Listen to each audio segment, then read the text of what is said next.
그 통합진보당의 당권파를 옹호할 생각 없어요. 이제 그러면서 말씀을 드리는 건데요.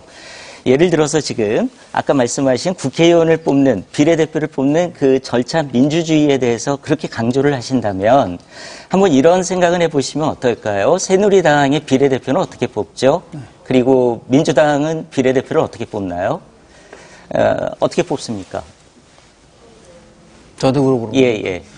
지금 이제 그 얘기래요. 예. 새누리당과 민주통합당이 순번이 어떻게 정해지는지를 모릅니다. 예. 그러니까 새누리당도 민주통합당도 굉장히 잘못된 절차에 의해서 예. 지금 비례대표를 뽑는 건데 문제는요. 예. 그렇기 때문에 이 지금 통합진보당에서 하는 그거는 엄밀하게 따지면 굉장히 좋은 제도입니다. 왜냐하면 순번을 당원들이 투표해서 뽑기 그렇죠. 때문에. 예. 근데 문제는 뭐냐면 그게 잘못됐다는 게 아니죠. 그 제도는 굉장히 좋지만 그 제도를 운영하는 과정 속에서 총체적 부실이 왔기 때문에 지금 문제가 되는 것이지. 아니, 그러니까 저는 이제 호들갑이 아니다라고 말씀을 하셔서 만약에 그런 엄격한 잣대를 들이댄다면 사실은 새누리당이나 민주당에서 비례대표 순번을 정하는 것도요.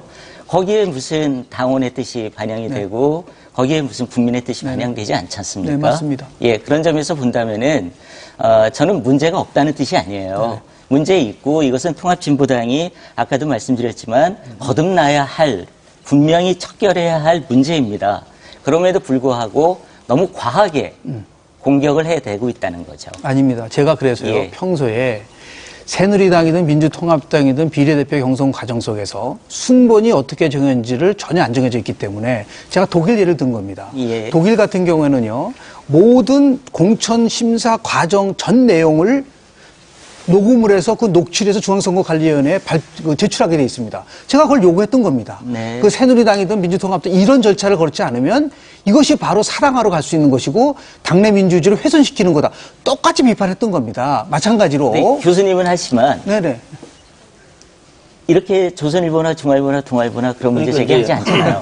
예. 사실 이제 이 사태에 대해서 뭐 보수 언론에 뭐 이제 종북 문제를 다시 꺼낸다든지 뭐 경기 동부연합 문제라든지 그다음에 이 뒤에 심지어는 뭐 북한이 지시하고 있는 것처럼 이렇게 끌고 가는 문제에 대해서는 저는 명백히 그건 사실상 뭐 논의할 가치도 없다고 할 정도로 저는 비판적인 입장이고요. 예. 이제 단지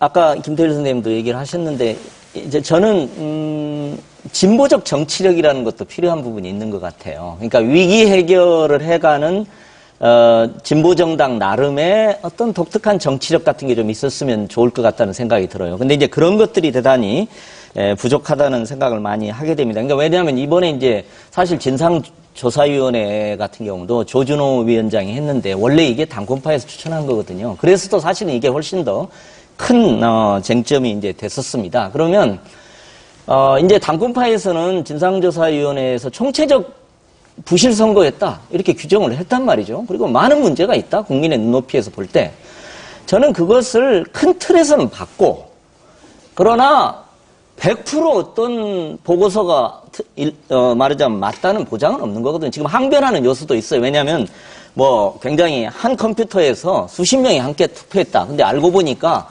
농민회라든지 노조 사무실 같은데 뭐 있을 수가 있는 항변들이거든요. 그러면은 저는 큰 틀에서는 진상조사위원회 보고서를 받으면서 그러나 부실한 부분에 대해서 부분적 재조사를 한다던가 이렇게 저는 진보적 정치력을 가지고 합의를 해서 다음 단계로 갈 수 있는데 이제 그게 좀 제가 안타까운 지점이고요. 또 하나는 뭐 저는 개인적으로 이제 대중정당으로서 뭐 보수정당에서도 배울 점이 있으면 좀 배우자 이런 생각도 해봅니다. 사실 따져놓고 보면요. 이번에 원래 한나라당에서 새누리당으로 상당한 정도 혁신의 모양새가 비춰졌습니다. 그것이 얼마나 진정성이 있냐는 건 차치하더라도. 근데 그게 이제 디도스 사건이거든요. 그 다음에 전당대회 돈봉투 사건이거든요. 근데 사실 따져놓고 보면은 최구식 의원이 그걸 지시했는지도 아직도 밝히지도 않았어요. 그죠?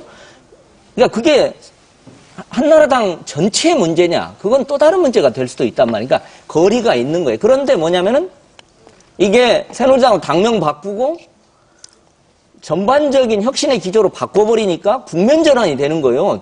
국민들이 지금 저는 디도스 사건은 사실은 탄핵 사건이라고 봐요. 그래서 이것은 지금도 저는 국민적 조사가 필요하다고 생각하는데 국민들은 아무 관심이 없는 상황이 된 거예요. 저는